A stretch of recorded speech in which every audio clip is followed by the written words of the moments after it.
you can be the captain, bud, and then slap him on the back, and then say, there you go, buddy. And then he would have been like, oh, thanks, I get to fly this ship back to the headquarters, that's so cool, before the season ends and I die. There's another starship on the other side. Pull it in, hurry.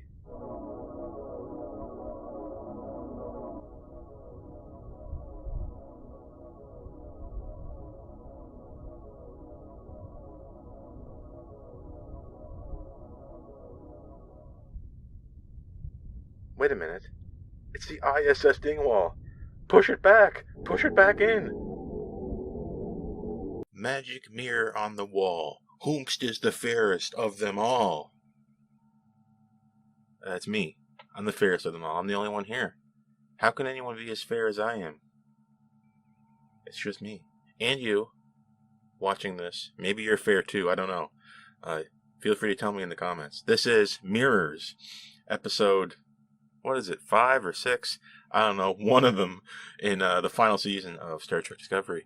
This is a continuation of the last episode, as in, this is one big long sequence, and we're finally getting back to back on track after our little mishap with the time bug last episode, which was a good episode. You should check it out. We're back hot on the trail of the coordinates that Janelle gave us, in a sense, when we found our last clue to this big progenitor puzzle. Whatever it is. I'm waiting for a twist. I'm waiting for the progenitor tech to be something unexpected. I'm waiting for the most powerful thing in the entire universe, this technology hidden away by the progenitors so long ago. I'm waiting for it to be a recipe for soup. I don't know. Maybe that's a little bit silly. It's the final season, and you kind of want to end it with a bang, a kerpow, something quaint, but also poignant, interesting, speaks to Star Trek as a whole. What's that going to be? I don't know. Here's hoping for not another shootout. I don't need a big battle. I need an ending that's a little bit more like, well, to be honest, a season 4 ending. It felt very Star Trek, even though the whole season wasn't really that great. So far, if I may be so bold, I think Season 5 is a little bit better than Season 4, making it possibly the best season yet, which sucks, because it's over. It sucks because it's over. I mean, there's going to be a lot of people that are happy that Discovery is over. I mean, that I like this season so far, kind of. That doesn't mean I want it to keep going forever. Like, 5 seasons in, I'm feeling, let's move on. It's not like, I'm glad it's gone. It's not that I'm happy it's gone. It's kind of like, okay, it's time to put this pet down. It's more one of those things. We had a good run. It's time. Bye-bye, buddy. Putting you in the shoebox, burying you under the tree, and saying goodbye. And moving on to my next pet. What's it going to be? Starfleet Academy? I don't know, maybe. That Section 31 movie that is more like a threat than anything. That's not a movie, that's a threat. They're threatening me with that Section 31 movie. Who knows? I don't want to, I don't want to bury it before it's, even born. But to get back on track, this is Mirrors, Star Trek Discovery, Season 5. Last episode, when I reviewed it, I said I wanted some flashbacks. It's time for some flashbacks. And we got it. We were waiting, we're like 5 episodes into this or something, and we don't really know a lot about Moll and Lack. We fixed that. I'm giving away a few details about this episode, but suffice to say, I did enjoy this episode. More so than I think most people are going to. It worked for me on multiple levels. And it gave me a few things that I wanted to see. We're starting off back in what looks like empty space. The crew, in an interesting little musical moment, music is playing, it's jazzy, it's adventurous. As soon as Michael turns around to address the crew, music stops and we're in serious mode. Interesting little inverse musical flourish. How do we end the music rather than how we start it? You'll only notice it if you go back and look at it, or maybe you noticed it on first viewing or listening. I don't know. We're addressing the crew saying, listen, we're at Janelle's coordinates. And it looked like there was nothing here. But that was just a lie. There is something here. Zora, please change the view screen's opacity and its polarity, and so that we can see what's really out here in space, because space is hardly empty. We know that, right? We've watched Star Trek. We know that there's no real true empty space. There's always something funky in there. And in this case, it's a wormhole. When we adjust our viewfinder, we see the wormhole out there, and it's expanding and contracting. We establish that this is because of interference from antimatter. Antimatter present in the vicinity has caused the aperture, if you will, of the wormhole to open and close, making it difficult to get in. Pretty good spot to be hiding a clue for progenitor tech, right? That's where I'd hide it. Someplace that's hard to go. In a wormhole. Look around. I don't see any worms, do you? Okay, I won't quit my day job. But we need to go into this wormhole. We need to find out what's behind it, and we need to send a shuttle in. We're operating off, assumptions that this is where the clue is. So we're going to do this extremely dangerous thing, and we're going to send who? Who are we going to send into this wormhole? Well, I clicked back on the video on my streaming platform. I looked at the fact that this was, okay, this is Discovery. Star Trek Discovery, okay. So who are we going to send? Just based on the fact that this is Star Trek Discovery. I know, we're going to send Michael Burnham. Okay, and it's season 5. And now would be the time to learn a little bit about the other characters. But this isn't really an ensemble cast, is it? No, so we're taking Michael and Book. Of course, I knew Michael and Book were going before I even watched this. I didn't read the little description of the episode either. I just knew it was called Mirror, so I was excited about seeing some Mirror Universe stuff. I wasn't disappointed in a way. But Michael and Book, Michael and Mook are going in there at the behest of Rayner. Rayner very wisely says, "You're the captain. Maybe you should stay here and I'll go," right? That would have been cool, but that's not what happened. I went for a real ride with this episode the first time I watched it. I was like, did you guys see that? That episode was awesome. On repeat viewings, I see the inadequacies. So I'm just going to be honest and call it as I sees it. We go into the wormhole from a shuttle. We don't take Book's ship. And for the life of me, I can't remember if we still have Book's ship. Where is Book's ship? Do you remember that? We spent all that time designing that weird ship, and then it's just gone this season. They could have destroyed it, and I can't remember. It's hard for me to remember these seasons of Discovery. I watched them all, and I really got to work to remember them. That's probably not a good sign. Maybe I'm stupid, and I have a baby brain and can't think of things past a certain point. I just fill it up and then have to empty it out and then put in new drinks, new brain drinks for myself. The shuttle they take is absolutely enormous. There's a moment where it zooms out, and we see Michael and Book in this shuttle, and it don't look like no shuttle. We can see clearly the shape of the shuttle, its side profile, and our two characters inside it, and they look tiny. I'm thinking, this ain't no shuttle. This is like a big runabout. I remember these shuttles being smaller. It is 100% possible that this is like a Type 2, or it is a runabout, and we just kind of call it a shuttle. You know what I'm saying? It's not really a problem. It's just like one of those things that made me go, Things that make you go, Indeed, the shuttle is one of these things. We go into the shuttle, and we take the shuttle into the wormhole. When we're in the wormhole, we're going to have to gun it. We might have to overload the impulse engines, yada, yada, yada. We get into the wormhole just fine. But we're not alone. Moll and Lack have already gotten into this wormhole. They're hot on the trail of that, clue, whatever it actually is. The clue to this progenitor tech. And all these different clues seem a little different in nature, which is important later, probably. Moll and Lack's ship has been partially destroyed. The wormhole closed on them, and has destroyed the stern of their ship. At least I believe that's what happened. So where are they? This has gone from looking for clues to being kind of a rescue mission, which is an interesting twist. We're Starfleet. We need clues. We need to find this thing before they do. But if people need to be rescued, we got to do that too. And to me, that was kind of cool. Way we kind of just like instinctively knew that our enemies, okay, we actually need to save them now. It's a great moment. It happens without any real dialogue pertaining to it. But you subconsciously know that's what we're doing now. And I was just thinking, wow, this is very Star Trek, isn't it? Maybe you didn't notice. You were probably intended to not notice. It's just something you would subconsciously do if you look like this. We find another ship in here. Not only are we not alone, we're double not alone, because there's another starship inside. What is it? Well, at the moment of making this review, there's another show called Star Trek Strange New Worlds. Okay, and we happen to have a set from that show already designed, so we shouldn't waste time and design a new one. So that therefore, the ship we find besides Moll and Lack's ship in this wormhole space is the ISS Enterprise. We can just take the Enterprise, Strange New Worlds, and throw a lick of paint on her or a sticker here and there, and it'll be the ISS Enterprise. Just like in the old days, we'll reuse the set, move some chairs around. It's a different place.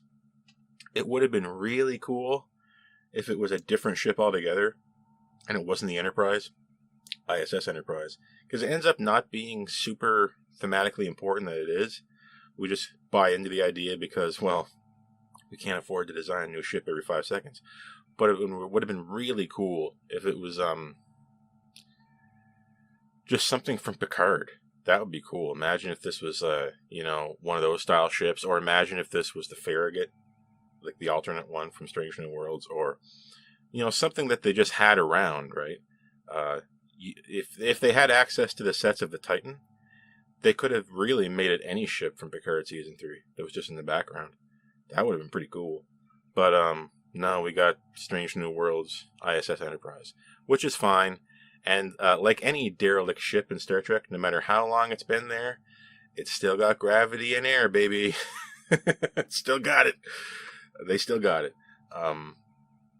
Man, a 23rd century Constitution class. Wasn't Reese, like 2 episodes ago, saying how much he loved that style of ship?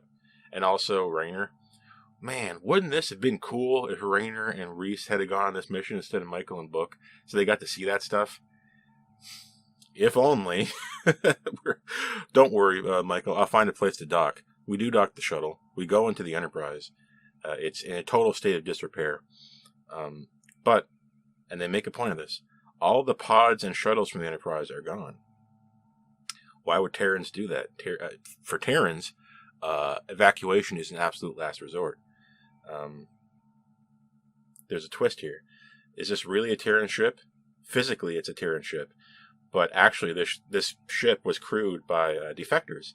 After something had gone wrong politically in the Empire with some, what would they say, like a chancellor or counselor or something, pushing for some kind of reform. The Empire is losing its legitimacy, X, Y, and Z. We also know that if we take Deep Space Nine into account, by that time, Mirror Universe is completely turned on its head.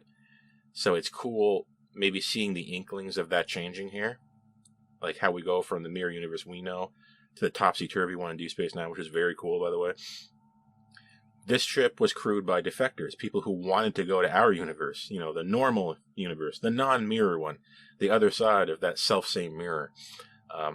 And luckily, they did make it out, because all the pods are gone. They eventually got this Enterprise through this interdimensional space.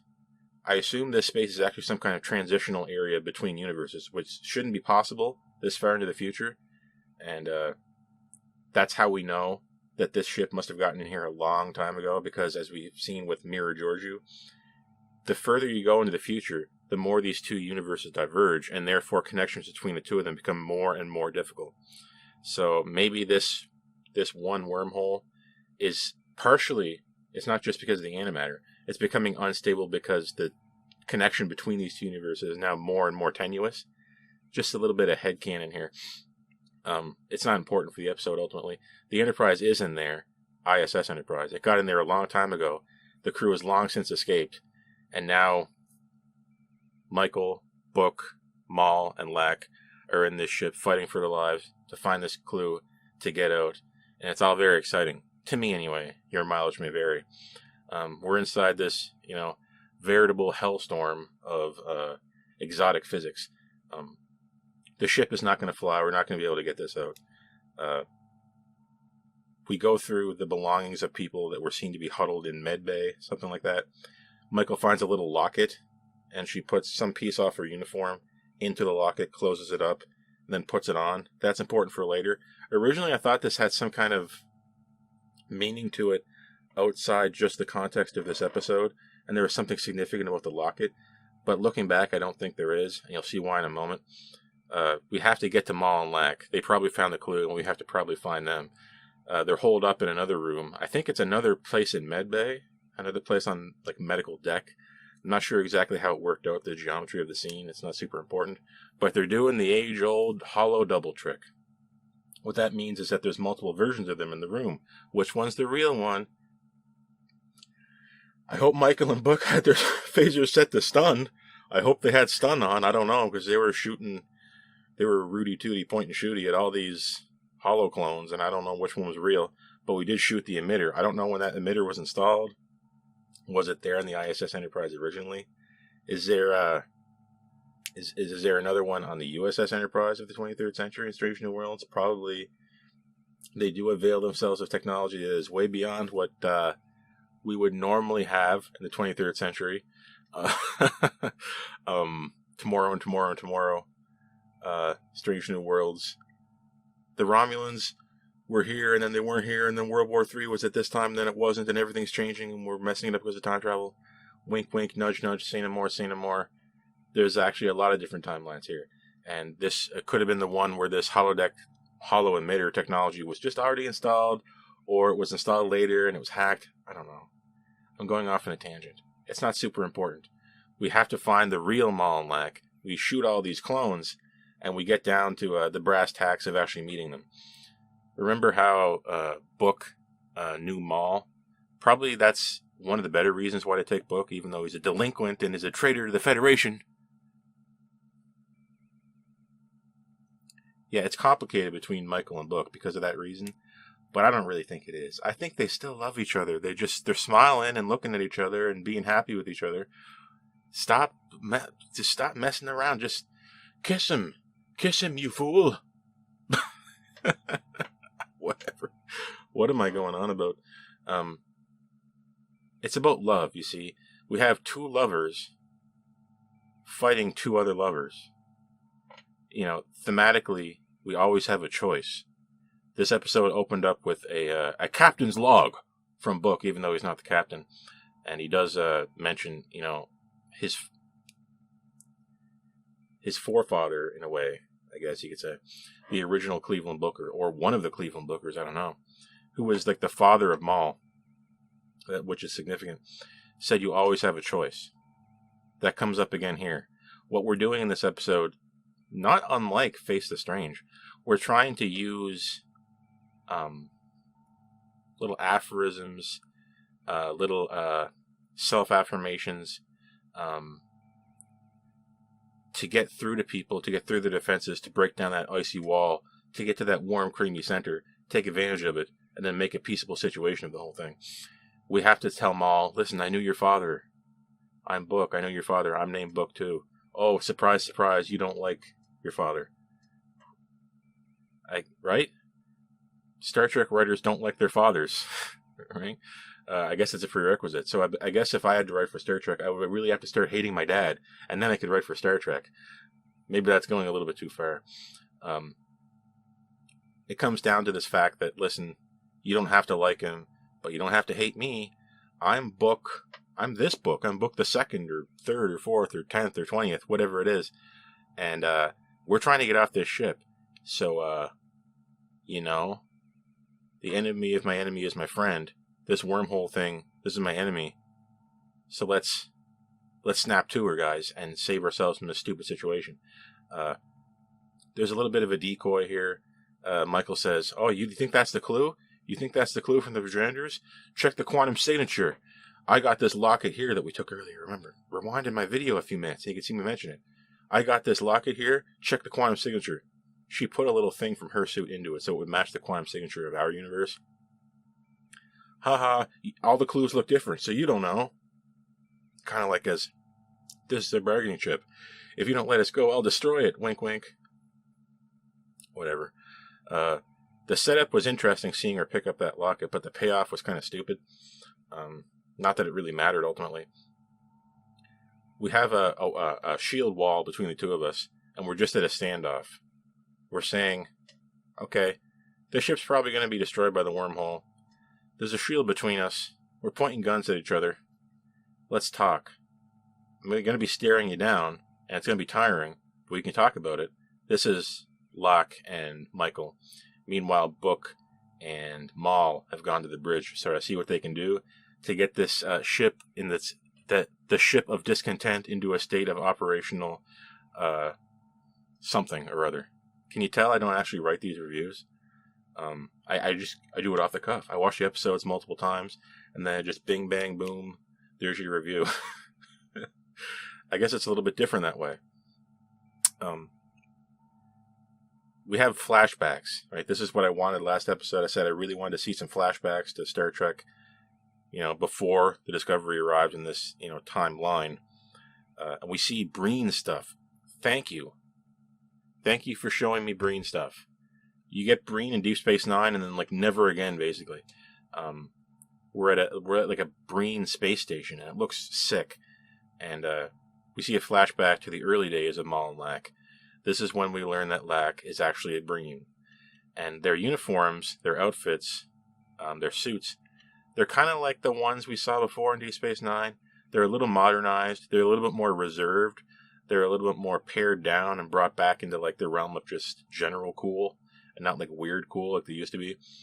Overall, the suits are a little bit of a mixed bag, but we're kind of okay with it. They kept the weird little tiny thing that they see out of that pipe in the back of their helmet. My belief was that they needed these suits as a mode of survival. If you cut that pipe, I remember smoke coming out of them or something like that a long time ago. It's been a while since I've seen Deep Space Nine, towards the end of it. And there was some confusion over the nature of the Breen, which I think was fitting. I think many people said that the Breen were from a super cold environment. I think Wayun, I'm digging deep here, said something about the fact that the Breen homeworld is actually nice. It's quite temperate. So I don't know who to believe in that. It's one of those things where everybody involved is unreliable. So I don't know. This could easily be the case. It's disappointing that a historically significant Star Trek race, their face that Locke had, has been revealed just to be a generic kind of blah alien design. He looks like Crawl from Beyond. He looks like how I would design an alien face if I had 5 minutes to do so. They're green. It would have been cool if he was gray or something different. Just be different. It's better to be different than to just be perfect. Actually, perfect is the enemy of good. But unique trumps bad. So let's have it be good, but also be a little bit unique. But this is the Breen that we got, and this is what we're going with. Lack's job, from his belt, Moll knows. Moll's here, by the way, in this flashback. Moll is a courier even then. Moll knows that he's royalty. But what's he down here doing the work of what amounts to, a glorified dock worker, checking shipments? You're royalty, aren't you, Lack? Well, he had a bit of a run-in with his uncle. He's related to the ruling, what do you call it? Primarch? Is that what they call it? Of Breen society here. And obviously he's run afoul of something. And now he's down in the dumps, working shipments of dilithium. Your dilithium is cut with impurities, Moll. So you've got some explaining to do. And we see, for me watching it, to me, the development between Lack and Moll felt natural. It felt fast. It felt like we had to front load a lot of it into this episode. But at least we got it. And the chemistry for me was kind of working. I didn't mind it. I can see how this might be weird to some people. I know now that I'm a weird, emotionless alien robot who doesn't understand love. So when I see love working on screen for me, my instinct is to say I'm the crazy one and I don't understand it. So, just be aware that this review is constructed in such a way that because the viewer, being me, liked Moll and Lack's relationship. They liked how it developed. You might not. And that your enjoyment of this episode, whether or not it's even good or bad, may hinge on that. It may, because it's such an important key development in this episode. Moll and Lack go from Lack being, Moll, you need to give me that dilithium and it's got to be clean. And then it goes to, hey, Green Eye, what are you doing? I don't know. What are you doing? Here's my face under this mask. Whoop. And we see, like, gelatinous Breen. I guess Breen, according to this, have two faces. They have the helmet. Then they have a tangible, opaque face. And then they have, like, a translucent, gelatinous face. And then they even go so far as to say later on that this face is weak and it's unflexible and it's blah blah blah, and we shouldn't show that to outsiders, especially a quote unquote lesser being like Moll. And then Locke says, "But why can we change?" And I remember this line: "Why can we change our face?" It smacks of Enterprise with the mind melding. Like, remember when mind melding was like a bad thing for Vulcans? And I remember thinking, like, but why can we do it? Right? It's just that went back to my mind. Why can we do these things? Why can I change my face? Why can you mind meld? Why can a Betazoid or Beta Z, person from Beta Z, read minds? Like, why can we do these things? And is there a point thematically to why we can do this? Why can the Breen change their face? That could be an important detail. A series of escalating scenes in this flashback. We go from further into the past to less far in the past as we see their relationship develop. Ultimately, Locke and Moll are caught hand-holding with his helmet off, his normal face showing, by what I assume is the Primarch. They're caught, and they announce an Eriga. An Eriga is like a blood bounty on a Breen. If you get that put on your head, I guess they're just going to kill you. Maybe it's worse. I don't know. There's probably things a lot worse than death out there in the universe, I have to imagine. So getting an Eriga is probably very bad put on your personhood. So now we know exactly why Locke and Moll need all that money, need all that latinum from selling this progenitor tech. Locke desperately needs to get this Eriga off his head, and according to Moll, she really, really wants to get to a nice little resort in the Gamma Quadrant. I don't know if it was Emerald Chain territory or not, but it was possibly a falsehood made up by her father, the original book. I got this feeling that this place might not exist, but she really wants to go there. Locke really wants to get out of what I assume is a stifling culture of Breen, away from his family and away from nasty duties that befell him for probably no reason. And Locke and Moll wants to go to this dream paradise that may or may not be real, fed to her by her parents. You know, her mom eventually had to go work in some rubidium mine or something like that, and then Book ran off, ostensibly to protect her, according to our book. I don't know if I believe that. So we have dreams. Moll and Locke are a couple. They love each other, but their dreams coincide. The desire to be free. And this is burn time. So just going to the Federation possibly was dangerous. More information needed. I need another flashback to explain what the Burn Federation was like and why we couldn't just appeal to the Federation, you know. But who knows what the political situation between the Breen and the Federation were at that time. It's all very complicated, and like I said, more information needed.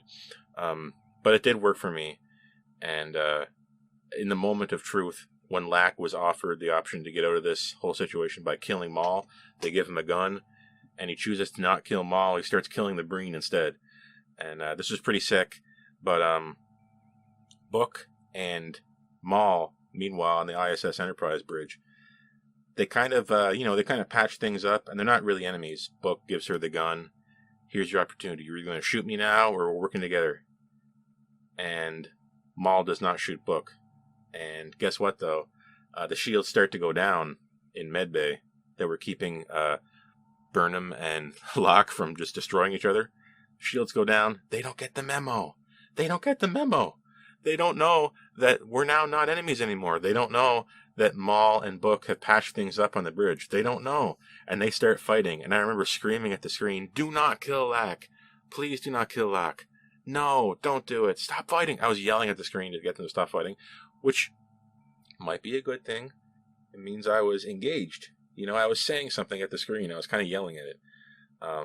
Maybe it was embarrassing for people watching me, But luckily no one was watching me because there's no one else here. It's just me. And you, like I said before.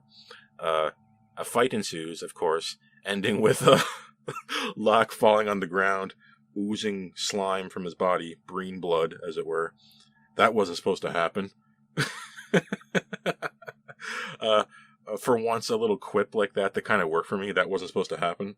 It kind of worked for me. It was a little bit better than, so that just happened, that you would normally see. It was more like, it was a little bit more tactile, I guess, a little bit more, possible. That wasn't supposed to happen. Locke looks like it could be dying. Moll seems to be taking care of him. And we have to figure out how to get this ship out of here now. We need to get Locke and then back to the Discovery. What are we going to do? Get to the bridge. Hopefully we can think of something. And we do think of something. We send out a beam of sorts. I don't know if it's the tractor beam or something. It's whatever worked on the ISS Enterprise. So we shot it through the wormhole aperture, trying to get the attention of the Discovery. We've established in this episode, every little thing that happens in this episode is previously established. We established mythology early on.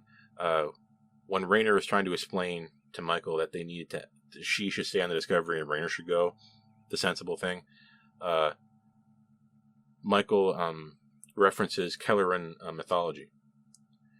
Right, and I forget exactly what it was, but it was some kind of a statement in historical, mythological context from his home planet. Try to explain something to him. Yes, I did my research on your culture, as you did mine. I remember red herrings and all that stuff. And the point being, Moll, what am I saying? Michael remembers a mythological or historical tale, I don't know, from Kelleran culture, that being Rayner's culture, about 3431, something like that. There's some code. It's like 31431, 3141, whatever, like that. It has something to do with someone calling for help from somebody else and then beating on a drum. I don't know how you're supposed to take from this the size of the ship coming through. That's what I didn't understand. However, I also was able to assume, based on context of this episode, that I wasn't supposed to understand in the moment. So I'm assuming there's dialogue between Michael and Rayner that explains it in more detail. But be honest, we didn't need to see it. We're on the bridge, Rayner, Stamets. We're trying to figure out what to do. We're running through the gamut of all the different bridge officers' ideas, right? Very Star Trek. Rayner's like, listen, I can't explain this Kelleran ballad to you. Just believe me that that pulse came through, 3431, whatever it was, just believe me. There's a ship coming through and it's big. The Discovery ain't going in. There's a ship coming out. I know this because of the cultural context that 3431 whatever sequence came from. Not unlike that time when Dermok and Jalad were at Tanagra. Not unlike that. If you remember that time, that was good times. That wasn't yesterday. Can you guys just trust me? Yes. They have faith of the hurt. Normally, you need to explain these things in detail. But we're running out of time. We're going to have to just fly by the seat of our pants and trust each other. Rayner learned that last episode. We're putting it into action now. Trusting the crew and hoping they trust you back. Stamets and them eventually come up with an idea. I think this is Reese's idea. I can barely remember these bridge officers 5 seasons in. We need to use antimatter. Remember how antimatter was causing the oscillations? Right? In the wormhole? If we give it more antimatter, maybe it'll stay open longer and get bigger. So what do? We switch out the payload of torpedoes with antimatter. We take out whatever's normally in there and we put antimatter supply in there. We do it in a hexagonal pattern and the wormhole will hopefully stay open. Why hexagonal pattern? And Stamets is like, I can't explain it. It'll work. You see, it reflects what Rayner just said. I can't explain the 3431 thing. Just believe me. I can't explain the hexagonal pattern thing. Just believe me. Yeah. I stood up a little bit, went, yeah. And then Rayner, he slapped the armrest of the chair, and I was like, that's sick. This is awesome. maybe it didn't work for you. Like I often say, your mileage may vary. We do get the wormhole open long enough to take in the ISS Enterprise. Holy crap. And for some reason, Stamets is able to look through the view screen and identify it as the ISS Enterprise. I don't know, how does he know that? How does he... Can you really see the ISS from that far away? I don't know. We saw what he saw. We saw the view screen, I think. Whatever. The Enterprise comes through with Moll, Lack, Michael, and Book in tow. I'm having a hard time remembering these names right now. I'm having a bit of a brainurism. But there's one problem. The Enterprise is shooting something. No, this isn't Star Trek VI, The Undiscovered Country. The Enterprise, remember when we said all of its pods and shuttles were gone? I guess that was a lie, because there was like a warp pod thing embedded into what I assume was the med bay. It's some kind of medical emergency transport thing. They said something about that. They had a one line to explain it. Like they were writing this and then said, oh wait, we need to fix this. And they put the one line in to fix it. Oh, it's some kind of weird emergency thing, whatever. Anyway, that's how Moll and Lack get away. They didn't want to stay in the Discovery. They didn't want to get caught. Even though Lack is having second thoughts, and he genuinely asked Michael if they got caught and did their time, would he be able to serve it with Moll? And Michael said she would advocate for that. So Locke is out. Locke is already not totally on board with this. I have a feeling that Locke is going to willingly be taken in by the Enterprise. Moll won't be, for some reason. And then Moll will turn out to be the villain. I got a weird feeling from this episode. Strange feeling. Maybe you didn't notice that, but I got this sensation that there's going to be a problem with Moll and Locke. Locke is going to be on the Discovery, and Moll is going to be the villain, and Moll is going to be the one that's like going to finally try to deliver the progenitor tech to the enemy, whoever the actual enemy is. I don't know. The future can work out in many different ways. Maybe the total Breen victory over the Federation is not the actual ending we're trying to avoid, because we've already changed the timeline in a sense just by doing this and having seen the future in the episode Face of Strange. So Moll and Locke are gone on what I assume is a small pod at warp, gone together, and we're left alone holding the bag on the Discovery. But we got the clue. And it's like a little vial of something. It's liquid. Your guess is as good as mine as for what that means. But it slots into their little diorama. And then we get a little speech from Book that we did not need. Book says, did it ever feel to you like all these different challenges were something to find out that if we were worthy of the progenitor tech? Look, we had to make the best out of a bad situation. We had to work together with the enemy, and we had to be able to relate to things that didn't really seem, that looked like us, that looked dangerous, like that animal back on that planet. Trill. Yeah, Book, that's right. We do have to learn life lessons every time. Like this is a show for 5-year-olds. No, it's Star Trek. We need these lessons, but we don't need to say it, right? We don't need to say it like this is for preschoolers. Just being real. I wish Book never said that. You know my stance on this. I don't like being told things. It'd be better to discover it. That, wow, life lessons are learned. That's important. Even though there's no way that people finding this progenitor tech stuff, finding these clues, could possibly be a true sample of the entire population of the universe at that time, or this galaxy. It's faulty logic there, I think. You know, wow, Michael, you found these clues. You must be worthy of having the progenitor tech.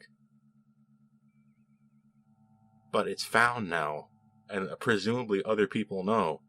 Maybe they're not going to be all as nice as Michael and co, right? That's the weird thing so far about this season. It's kind of like, you know, giving me some second thoughts.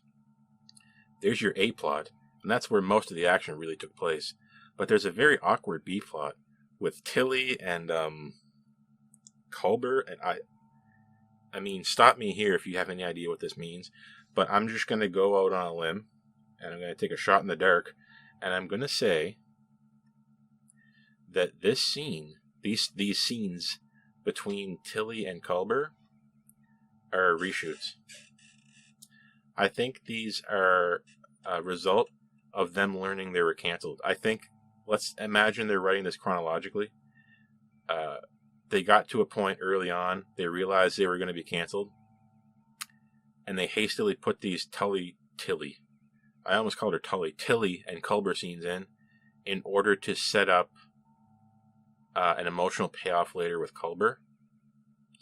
Culber has to talk to Tilly for seemingly no reason at the beginning of the episode. Tilly just kind of says she's fixing some random thing that has nothing to do with anything. Culber, blah blah blah. You don't look so good. Whatever. You look messed up. If you need help, I can talk. And then Culber essentially says, "Yeah, I'll talk to you. Oh, fine. I'll meet you later." In a manner of speaking. And this doesn't come to fruition until the very end of the episode, which is very telling that this wasn't really part of the episode originally. There's an awkward conversation between Culber and Tilly. Culber, I don't know, what's he insinuating? That there's friction between him and Stamets? Stamets doesn't like the unknown. Culber loves the unknown. Fine. What does that mean? I don't know. If you understood what this meant, please tell me. But my sensation here is that they decided to end the season by killing somebody. Maybe that person is Culber. Maybe it's Tilly. I don't know. And they needed more scenes to get the audience more emotionally invested in these characters, so they wrote that in. I'm thinking they're going to kill somebody, or Culber is going to somehow be instrumental to how this season ends. Maybe the progenitor tech needs to sacrifice somebody, or it can only be operated by one person, and that person is Culber, or maybe it's Tilly, I don't know. These scenes felt like they were added in afterwards in order to build up an emotional payoff later. We'll see if there's a payoff, I don't know. But that's just my sensation here. This is the episode Mirrors. We're one clue ahead, so you can't say this episode was pointless. Like you could have maybe argued Face the Strange was, even though I think Face the Strange was a little better. This is Mirrors. And for what it's worth, I like this episode a lot more in first viewing. Second viewing, I noticed some inadequacies. I noticed some things that I wish were there that weren't. I wish somebody else was on this adventure other than Michael and Book, but I get kind of why it has to be Michael and Book thematically. This really is their season, or Moll and Lack's season, or I should say, a season about love. This episode is about love, it's about choices, and it's about second chances.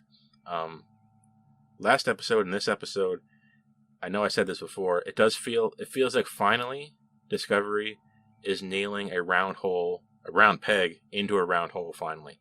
The peg being the plot and the hole being the theme. They fit together for like the first time ever in Discovery. And if I may be so bold, this feels like kind of the first time that Discovery has earned its emotional dialogue. It's more like it's touchy-feely dialogue, for a lack of a better term. I don't know what else to call it. Dialogue about our feelings, dialogue about our lives, dialogue about how we feel about things. For the first time, it feels like we're earning it. That Moll talking to Book, Michael talking to Locke, even Tilly talking to Culber, as awkward as it was for me, it felt like this episode was finally kind of like gelling. It had earned what it wanted to do since the beginning. And I remember coming out of this episode thinking, imagine if this season was season 1 of Discovery. I have a feeling there'll be more people in my comments. As to leave you off with a little question for you, when did you check out from Discovery? I know yous all did. Nobody's commenting. People comment on Strange New Worlds and Picard. Nobody cares anymore about Discovery or Prodigy. Some people care about Lower Decks. So, as a question to you, the audience, the viewers of this video, when did you mentally check out from Discovery? And if this was season 1, would you be more invested by the time we got to the new season 5, as it were? Because I remember thinking in this episode, wow, there's a lot of things that are really gelling here and fitting together, and this feels like it feels like what we wanted this first season to be, but we couldn't figure it out, right? Wow, if we just had to listen to the fans, imagine. Set it past Nemesis. Okay, a post-Nemesis show. Cool. That looks really slick and looks like a movie. Cool. Why didn't we just do that? Why did we make it a prequel? Why did we have to waste so much time with 2.5 seasons or whatever trying to get out of the past? I'm glad that's behind us.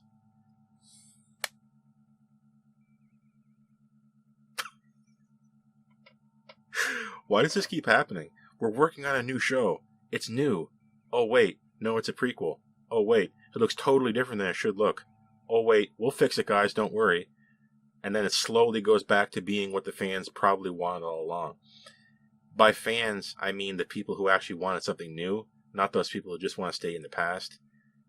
I'm not one of those past people. When I say I wanted something new, I wanted something new. I didn't want more old. I didn't want to go back to TOS and have it look wrong for no reason. What's the benefit? What was the point of season 1 and season 2? I'm glad they're gone. I'm glad I can't remember them.